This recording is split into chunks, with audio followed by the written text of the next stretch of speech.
क्या था ये पता नहीं चल रहा है, समझ में नहीं आ रहा है। जो इकोनॉमिक ऑफेंसेज इकाई है पुलिस स्टेशन, उसको 1 बजे मालूम हो गया था व्हाट्सएप पर कि क्वेश्चन लीक कर गया है। उसका भी दायित्व बनता था इन्वेस्टिगेट करे। अभी तक उन्होंने इन्वेस्टिगेशन नहीं किया। ऊपर जहाँ पर कुछ इंक्वायरी किया है, पता नहीं क्या किया है।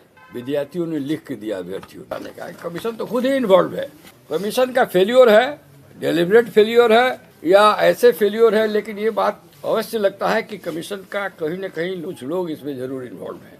अब जांच होती तब न पता चलता है कि कौन है।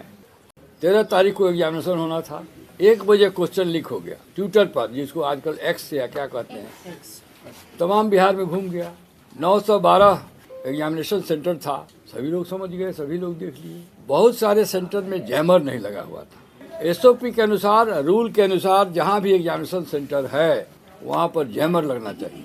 ज़्यादातर स्टेशनों पर जैमर नहीं लगा। जहाँ लगा भी वहाँ बिजली कट गई कुछ समय के लिए, 2, 4, 5, 10 मिनट ही काफ़ी होता है। एसओपी के अनुसार बिजली नहीं कटना चाहिए। क्या था ये पता नहीं चल रहा है, समझ में नहीं आ रहा है। जो इकोनॉमिक ऑफेंसेज इकाई है पुलिस स्टेशन, उसको 1 बजे मालूम हो गया था व्हाट्सएप पर कि क्वेश्चन लीक कर गया है। उसका भी दायित्व बनता था इन्वेस्टिगेट करे। अभी तक उन्होंने इन्वेस्टिगेशन नहीं किया। ऊपर जहाँ पर कुछ इंक्वायरी किया है, पता नहीं क्या किया है। विद्यार्थियों ने लिख के दिया अभ्यर्थियों ने कमीशन को कि भाई ये जांच कराइए। आपको मालूम है एक विद्यार्थी सुसाइड कर लिया। आए दिन हम लोग देखते हैं किसी न किसी रूप में, पुलिस सर्विस कमीशन एग्जामिनेशन हो, मेडिकल एग्जामिनेशन हो, दरोगा का, सिपाही का, सब में क्वेश्चन लीक हो रहा है। मेरिटोरियस स्टूडेंट इतने फ्रस्ट्रेटेड हो जाते हैं कि वो सुसाइड कमिट कर लेते हैं। और सरकार को संवेदनशील होना चाहिए। वेलफेयर स्टेट है हम लोग का।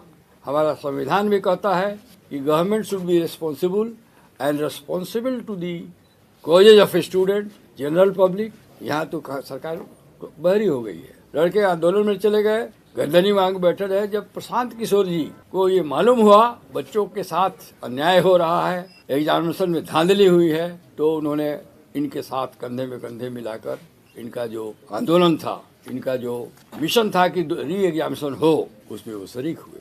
इन लोगों के साथ जब अनशन पर वो बैठे, अभी तक अनशन में बैठे हुए हैं। इतने अच्छे कॉज के लिए और जेन्युइन कॉज के लिए विद्यार्थी लड़ रहे हैं, परीक्षार्थी लड़ रहे हैं, अभ्यर्थी, और उसका समर्थन प्रशांत किशोर जी और उनकी पार्टी जन स्वराज कर रही है। इसमें कोई राजनीति नहीं है। एक गुड कॉज को सपोर्ट करना, तो राजनीति क्यों किया जाता है, पार्टी क्यों बनाया जाता है कि चुनाव हो, अच्छे लोग जीत के आवे, अच्छी सरकार बने। अल्टीमेटली सरकार बनाना ही कोई फाइनलिटी नहीं है। पब्लिक की सेवा हो, बच्चों की शिक्षा हो, लोग बढ़े, आगे बढ़े, तो ये राजनीति नहीं है। विद्यार्थियों को मदद करना, विद्यार्थियों के साथ अन्याय हुआ है, आगे खड़े हैं। और अन्य राजनीतिक दलों को भी उन्होंने आह्वान दिया है कि आप भी आइए और इस मुहिम में विद्यार्थियों के साथ होइए। लेकिन कान जू नहीं रहा, सरकार के कान भी जू नहीं रहा। इंक्वायरी न कमीशन कराती है, न सरकार कराया। इकोनॉमिक ऑफेंसेज पुलिस स्टेशन जो है वो भी नहीं करा रही है। अब विद्यार्थियों के पास कोई चारा नहीं रहा। विद्यार्थियों, हम लोग से मिले, विद्यार्थियों में ये जो पप्पू जी हैं यहाँ बैठे हुए हैं, पप्पू कुमार, और इनका एलियस नाम है किंकर कुमार या क्या, राम कश्यप, और सब विद्यार्थी आए।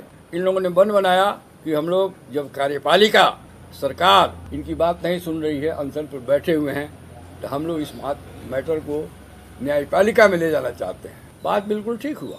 न्यायपालिका के सामने एग्जीक्यूटिव, कार्यपालिका आंसरेबल है। तो इन लोगों ने कहा, प्रशांत जी ने इसका कहा कि नहीं, इन लोगों की मदद करनी चाहिए। और प्रशांत जी के सहयोग और निर्देश और जन स्वराज की पार्टी के लोगों का, अब उसमें से देखिए बैठे हुए हमारे यहाँ किशोर जी जो जनरल सेक्रेटरी हैं, इन्होंने कागज पत्तर सब इकट्ठा किया।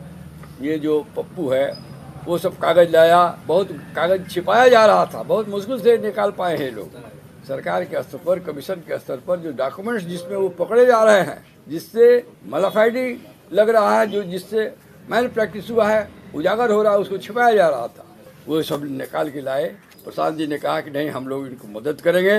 विद्यार्थी न्यायालय जाते हैं तो सारी सुविधा हम लोग प्रदान करेंगे और इनके कॉज को हम लोग कोर्ट में भी हाईलाइट करेंगे। तो मेरे जूनियर, हमारे जो लीगल टीम है, प्रणव कुमार हैं, अभी तो नहीं हैं, सृष्टि सिंह हैं, देवाशीष गिरी हैं, ये लोग मिल के और किशोर जी और वो पप्पू जी मिल के सब अपना ड्राफ्ट वगैरह बनाए।